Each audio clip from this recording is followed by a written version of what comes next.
Paqja me ju o vëllezër dhe motra. Sot është festa e Shën Matis Apostull, urime. Edhe kjo festë është diçka që na bën që të meditojmë të paktën e dy gjanat. Mu me ka ba me reflektu me dy gjanat. Gjam që me duket më e rëndësishme është fakti që Zoti zgjedh. Zoti është ai që ka menduar në ne. Edhe Ungjilli që do ta dëgjojmë sot na flet për këtë punë edhe që të bukur që edhe kemi këtë festë brenda një jave që kena marrë si dhurat papën ton Leoni. Zoti zgjedh. Bota ka kriteret e veta, Zoti gjithmonë mrekullon. Edhe zgjedhja e Zotit gjithmonë bëhet në falashmërinë e tij. Jo me meritat, jo. Edhe diçka tjetër është fakti që ne nuk jemi të dobishëm, të domosdoshëm. Zoti ka mundësi me vazhdu me punu edhe pa ne. Por ai ka pas qef me na nderu me zgjedhjen tonë edhe me na lartësu që ne të përulemi për të lartësuar të tjerët. Kjo është puna. Zoti na zgjedh, na lartëson që ne të bëjmë të njëjtën gjë, që të përulemi edhe të lartësojmë të tjerët. Edhe Zoti ka mundësi me pa këtë punë. Me ne ose pa ne. Edhe Matia na tregon këtë gjë. Për Matin, Shën Matin nuk dim shumë gjanat. E dim se ai ka kënë i pranishëm, që ka kënë dëshmitar nga momenti i pagëzimit të Zotit deri ngjitjen e Krishtit në qiell. Mendohet se ai ka kënë një ndër këto 72 dishepujve që Zoti ka dërguar 2 nga 2 për të shpallur Ungjillin. Por mirë, le ta dëgjojmë Ungjillin e ditës që thekson zgjedhjen që Zoti bën në jetën tënde. Zoti të ka zgjedhur me keni krishter. Kjo është dhurata më e madhe. Pastaj në këtë zgjedhje janë disa thirrje të ndryshme. Zoti ka zgjedhur dikën me ken krishter edhe prift. Ose dikush krishter edhe i martuar. E rëndësishme, gjë më e rëndësishme është që jena të thirrur me ken të krishter. Le ta dëgjojmë. Leximi i Ungjillit shenjtë sipas Gjonit.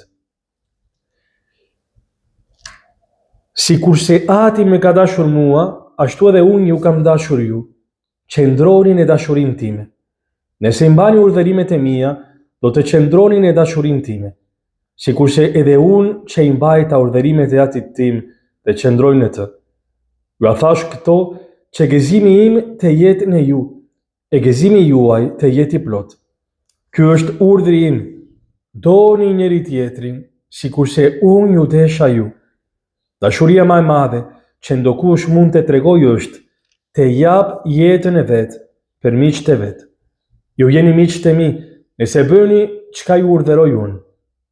Nuk ju thërras më shërbetor, sepse shërbetori nuk di çka bën zotëria e tij. Unë ju quajta miq, sepse ju zbulova gjithçka që dëgjova prej Atit tim. Ju nuk më zodhet mua, por unë ju zodha ju, dhe ju caktova të shkoni e të jepni fryt, e fryti juaj të qëndroj, dhe që Ati t'ju jap çka do të kërkoni në emër tim.